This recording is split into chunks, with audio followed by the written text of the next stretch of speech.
नमस्कार. चला तर मग एका अशा विषयावर बोलूया जो आपल्या सगळ्यांच्याच आयुष्याशी जोडलेला आहे. सुख. आपण सगळ्याच गोष्टी सुखी होण्यासाठी करतो. पण हा आनंद म्हणजे नेमका काय? याच प्रश्नाचं उत्तर शोधण्याचा आपण आज प्रयत्न करणार आहोत. आपण का जगतो? नोकरी, पैसा, नाती या सगळ्याच्या मुळाशी काय आहे? आनंदच ना? पण एक मिनिट थांबा. कधी असा विचार आलाय का की आपण ज्याला आनंद समजतोय तो खरंच आनंद आहे की फक्त एक गैरसमज? आणि इथेच एंट्री होते एका खूप इंटरेस्टिंग फिलॉसॉफीची, सुखवाद किंवा हेडोनिझम. याचं साधं सरळ म्हणणं आहे, आयुष्यात सगळ्यात महत्त्वाचं काय असेल तर ते म्हणजे सुख मिळवणं. आता हे ऐकायला खूप सोपं वाटतं, नाही का? पण थांबा, यात बरेच ट्विस्ट आहेत. चला, मग थोडे इतिहासात डोकावून पाहूया थेट प्राचीन ग्रीसमध्ये. कारण तिथेच या सुखवादाच्या दोन वेगवेगळ्या वाटा तयार झाल्या. एका बाजूला होते एरिस्टिपस. त्यांचं म्हणणं होतं, आता ह्या क्षणी जे सुख मिळतंय ते महत्वाचं, बाकीचं नंतर बघू. तर दुसरीकडे होते एपिक्युरस. ते म्हणाले, अरे नाही, खरा आनंद म्हणजे वेदना नसणं, चिंता नसणं, मनातली शांती.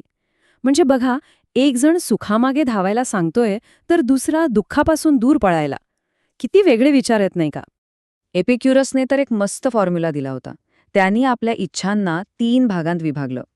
पहिलं म्हणजे नैसर्गिक आणि गरजेच्या, म्हणजे भूक लागल्यावर जेवणं, तहान लागल्यावर पाणी पिणं. दुसरं नैसर्गिक पण गरजेच्या नाहीत, म्हणजे साधं जेवण मिळतंय पण पिझ्झा खायचाय. आणि तिसरं ज्या व्यर्थ आहेत, म्हणजे सत्ता, प्रसिद्धी, खूप सारा पैसा. एपिक्युरस म्हणायचे, पहिल्या प्रकारच्या इच्छा पूर्ण करा, दुसऱ्यावर कंट्रोल ठेवा आणि तिसऱ्याच्या तर नादीच लागू नका. खरा आनंद तिथेच आहे. आता फास्ट फॉरवर्ड करून आपण येऊया आधुनिक काळात. इथे सुखवादाचा अर्थ फक्त माझा आनंद एवढाच राहिला नाही.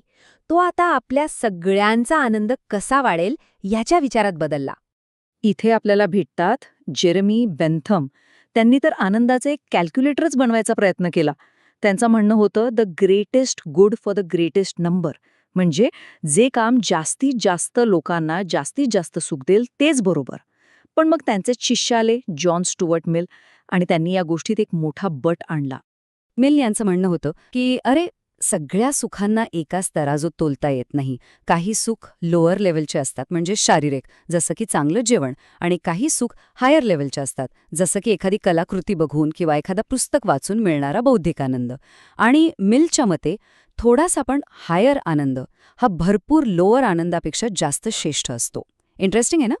ओके, तर सुख मिळवणं हेच सगळं काही आहे का? म्हणजे आयुष्यात फक्त एवढंच ध्येय ठेवून चालणार आहे का? नाही, कारण इतर अनेक फिलॉसॉफीजनी या सुखवादाला जोरदार आव्हान दिलं. उदाहरणार्थ, स्टोईकवाद. स्टोईक्स म्हणायचे की तुम्ही जितकं सुखाच्या मागे धावाल तितके तुम्ही दुबळे व्हाल. का? कारण सुख आणि दुःख दोन्ही आपल्या हातात नाहीयेत, त्या बाहेरच्या गोष्टींवर अवलंबून आहेत. त्यापेक्षा आपल्या आतमध्ये शांतता शोधा. मग बाहेर काहीही हो, तुम्हाला फरक पडणार नाही. आणि मग येतो बौद्ध धर्म, जो याच्याही एक पाऊल पुढे जातो. बौद्ध धर्म सांगतो की ही जी सतत सुख मिळवण्याची तळमळ आहे ना, तीच तर आपल्या सगळ्या दुःखाचं मूळ आहे. कारण कोणतंही सुख कायम टिकत नाही. ते गेलं की परत दुःख, आणि हे चक्र सुरूच राहतं. आणि ह्या सगळ्या विचारांनंतर आपण येतो थेट आजच्या जगात, जिथे हा सुखवादाचा सापळा एका नव्या आणि खूप धोकादायक रूपात आपल्यासमोर उभा आहे.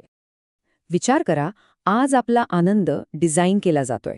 सोशल मीडियावर स्क्रोल करत राहणं, शॉपिंग ॲप्सवर मिळणारे डिस्काउंट्स, एकामागोमाग येणारे व्हिडिओज, हे सगळं आपल्याला एक छोटासा डोपामिन किक किंवा क्षणिक आनंद देतं.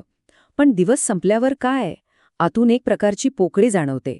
हीच ती आधुनिक सुखवादाची खरी मेख आहे. तर मग या सगळ्या चर्चेचा अर्थ काय? मुद्दा हा आहे की प्रत्येक सुख सारखं नसतं. आपल्याला क्षणिक आनंद देणारी भावना आणि दीर्घकाळ टिकणारं समाधान यातला फरक ओळखता आला पाहिजे. कधीकधी खरा आनंद धावपाळीत नाही तर शांततेत सापडतो.